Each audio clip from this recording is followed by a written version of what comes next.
Hey guys, welcome to my new video of Canon 77D. I'm going to do an in-depth review of the camera itself, and I'm very excited about about this review because as you can clearly see, the image quality here is vastly changed from my previous videos. If you are following my previous videos, that's the reason behind it is my first DSLR Canon 77D, and earlier I used to shoot on a Nikon, so I'm using Canon now. I used to shoot on a Nikon camera, and it's a point and shoot camera, and it used to give quite a good quality on in a 1080p format, but the EOS 77D, this is also 1080p, but it has a DSLR quality to its image. Speaking about the camera, I bought the camera from eGlobal Central, and I got it for a very reasonable price, and I bought it with a kit lens of 18 to 135 mm. Which is a zoom lens, and the zoom is quite good. I have been shooting at various locations, and I'm trying out photography and videography, and the camera performs really well on the photo front as well as the video front. Talking about videos, the camera has an excellent autofocus, and Canon has really nailed the algorithms behind the autofocus, especially when you have cross-type sensor. I have used Nikon cameras in the past, and I have used cameras with a tilt screen. It was useful, but up to a certain extent only it is useful. But if you think about the fully articulating screen which comes out, and which can help you to take good selfies as well. You can it's really good for vlogging as well. For self shooting, it's really good, and also it's really good for photography when you are taking photos from a higher angle or lower angle, or from anywhere you can take photos, and that's an advantage of having a fully articulating screen with the camera. And Canon cameras are all equipped with a fully articulating screen. That's a plus point for the Canon.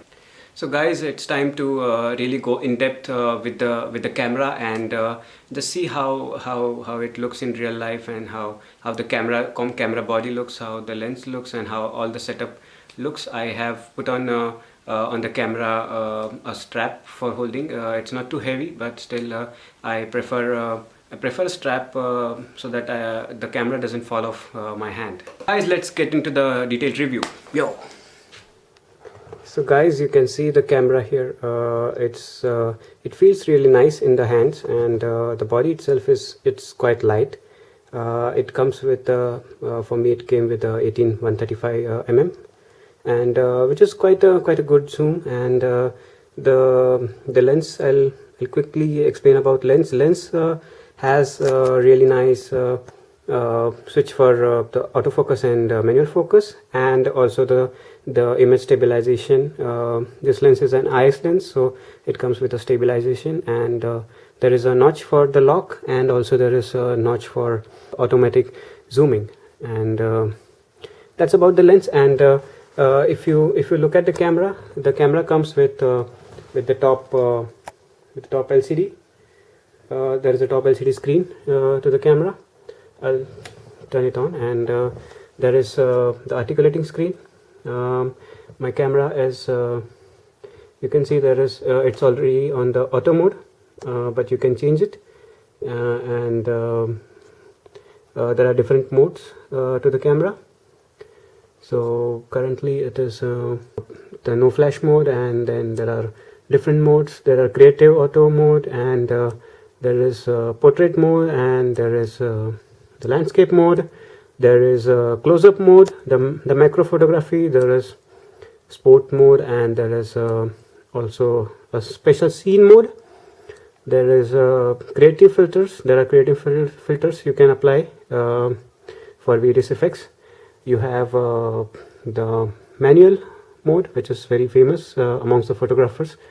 For videography also you can use it. I think I should be using it, but I haven't used it till now. Then you got the aperture priority mode, where you can shoot photos. If I show you closely, you can take photos with the background blur, or with total information of the settings. So for example, foreground and background. So it also has quite a nice guide with it. Then you have the shutter priority mode, which is good for sports photography, or taking photos of fast moving object, or having a blurry effect on the waterfalls, or fast moving objects. You can choose whatever you want. And then you have the program auto mode, and it also let you customize many things, and that is also one of the good mode to work with. And you have the automatic mode, and that's the normal mode, which I have been shooting most of the times, but for few exceptions I tried out the manual mode, and the results in the manual mode are really good. As you can see on the camera, there is one control dial here. If I turn it on, yeah. So if I show some photos, then you can see some previous videos, and I can rotate the dial to get to different functions and different modes. There is also a top dial to control the different video modes. There is a hot shoe mount. This is for the different things like flash, or the microphone. I normally use it for my microphone, and it's really comfortable and really good. Then you have a flash over here. I'll see if I can. Yeah. So there is a flash over here. It's really good. I think it's somewhere between 8 to 10 meter or something like that. Yeah. Then you have a top LCD. A top LCD is useful when you're shooting, when your camera is set on a tripod and you're shooting it from above or something like that.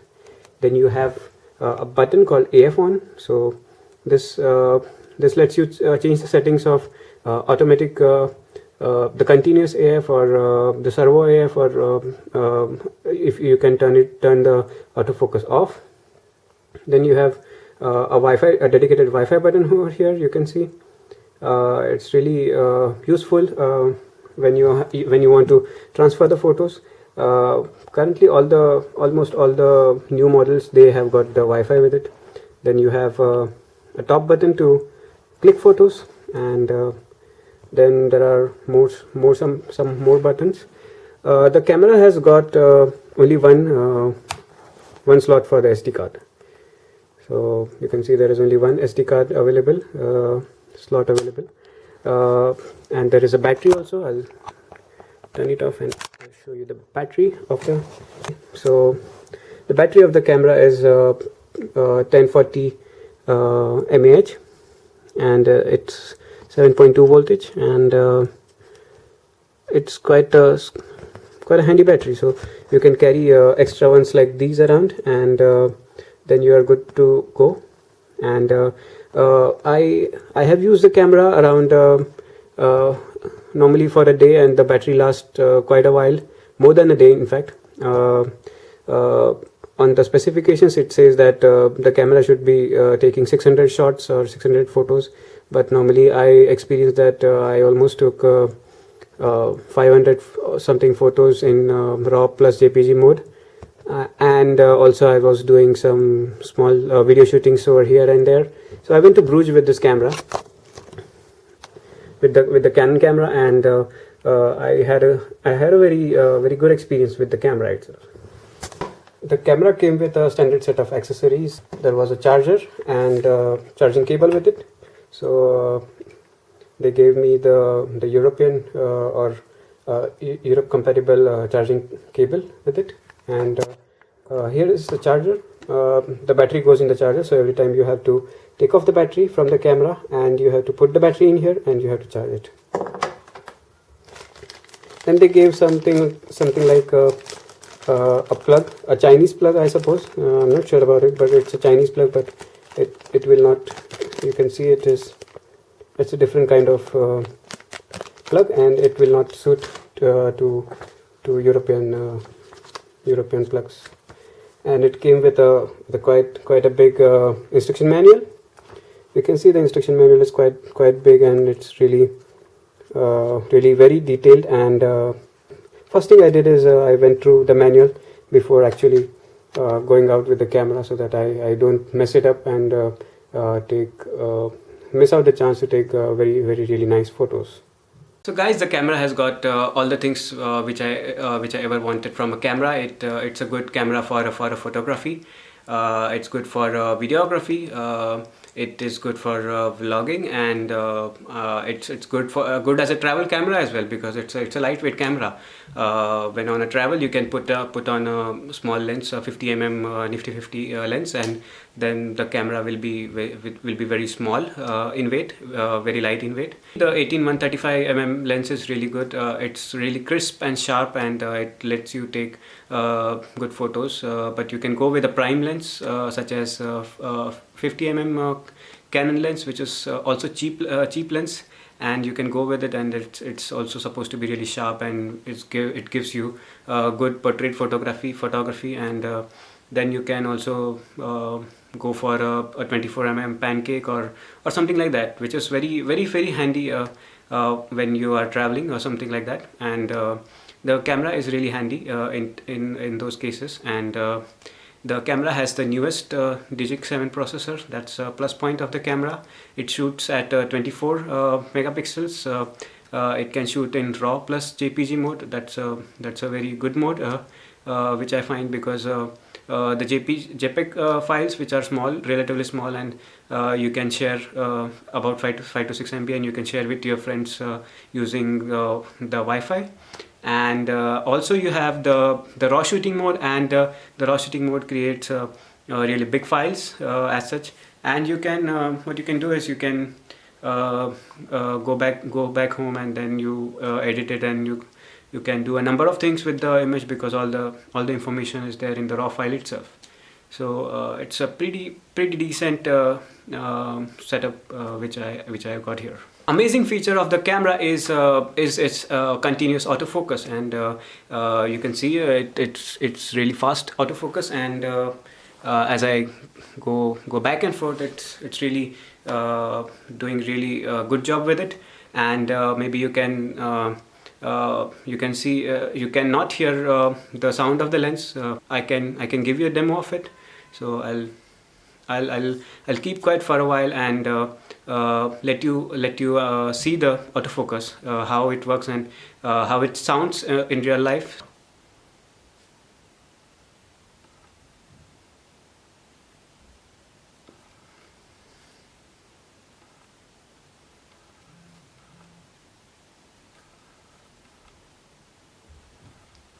So guys, as you saw, it could focus on my hand, and it's really quiet. It's a really quiet lens, and also it's a good combination to have 118-135 all-rounder lens with your camera.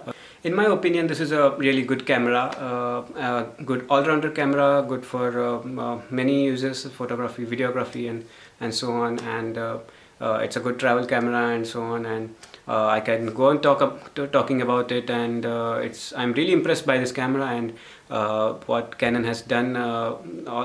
They have given all the features which a general purpose photographer or videographer need, and for vloggers, it's a really cheap camera. I would say in the range of Canon 70D or Canon 80D. It's not the weatherproof. There is no weatherproofing it.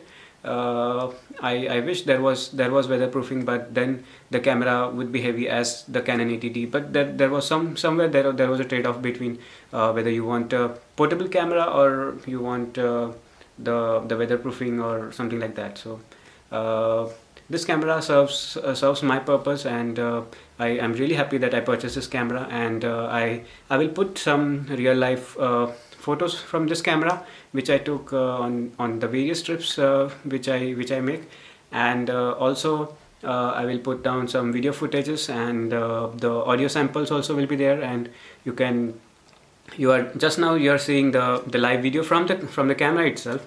It's quite low light now. Outside, I'll show you outside. There is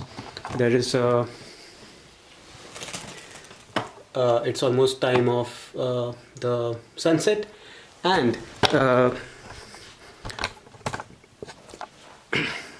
it's almost the time for the sunset, and I can still shoot at quite good image quality, and you can see my other half of the faces is really darked out, and but it's still a really good camera as opposed to my previous camera, obviously being a DSLR. So let me know in the comments what do you want to know about this camera, or if you need any tips, or if you need any help or any questions regarding the camera or vlogging or the travel or something like that. Feel free to ask me in the comment section, and also make sure to subscribe and hit the bell icon so that you will get all the videos which I create. And also to if you like this video, please share it with your friends and make me popular.